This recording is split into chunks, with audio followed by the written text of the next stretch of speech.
The US and Europe are no longer allies. It's pretty much official, even though officially it's unspoken. But here's the deal, and here's the reason why.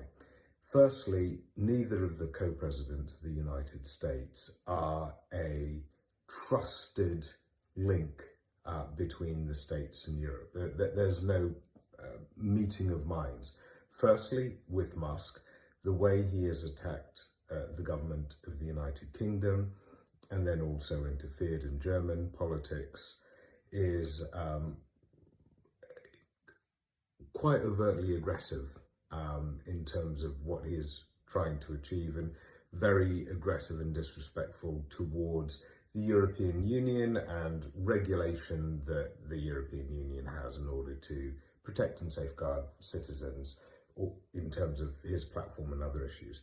And then there's Donald Trump, of course, who not only in terms of Greenland failed to rule out military intervention, but more importantly, recently, in terms of Ukraine, decided that he is just going to talk to the enemy first, Putin, before he talks to the ally, Zelensky in Ukraine, and make a deal directly with them, cutting out China, and more importantly, cutting out Ukraine and Europe.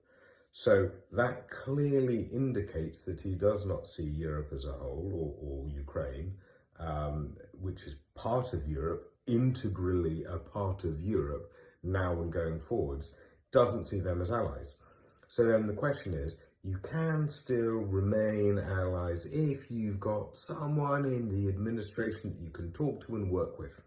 And that no longer exists, thanks to J.D. Vance coming over and at the Munich Security Conference, instead of focusing on how can we work together on common security threats, decides to lay into Europe and preach about values, which is the most bizarre case of Freudian projection I have ever seen, when he starts accusing Europe of losing its fundamental values that bind the US and Europe.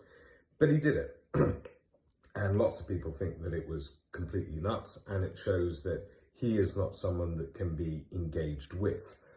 And beyond the simple point of it, if he's talking about free speech and democracy, his own White House recently booted out the Associated Press for not kneeling before Zod on the issue of the Gulf of America, which any international organization doesn't have to recognize, because regardless of what decrees happen in this, anyway, to actually boot out people from being allowed access to the president or anyone nearby because they don't agree formally on a particular issue is absolute and aggressive repression of free speech.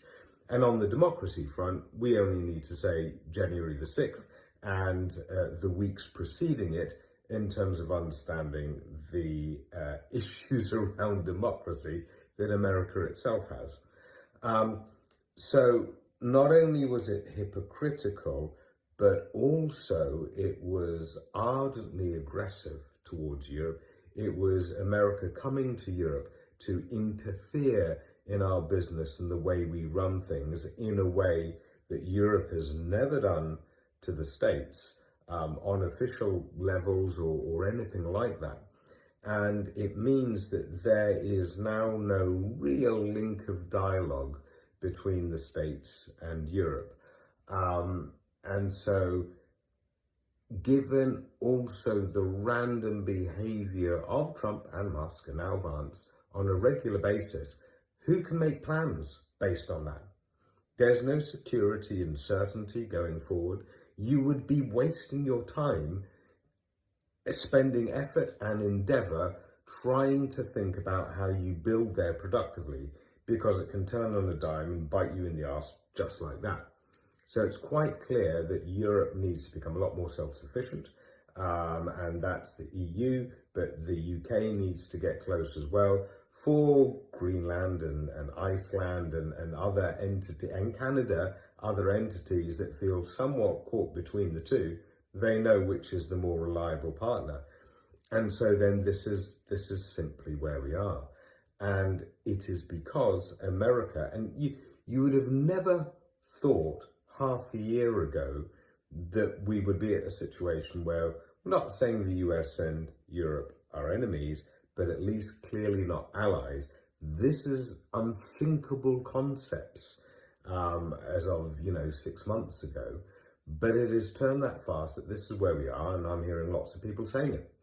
And the faster we embrace that and deal with that, the better we're going to be on our side of the pond.